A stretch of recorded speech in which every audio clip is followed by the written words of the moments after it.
Norman has issued a fire warning at the request of Oklahoma Forestry Services for northern Jackson County until at least 1 p.m. Central Daylight Time.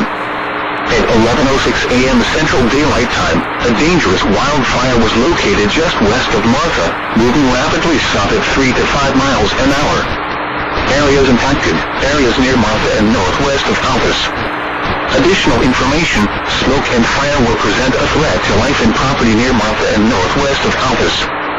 Be prepared to evacuate quickly if requested and follow all safety instructions from local emergency management officials. Do not drive into smoke. Firefighters and incident responders should anticipate extreme fire behavior including wind-driven runs, torching, and spot fires.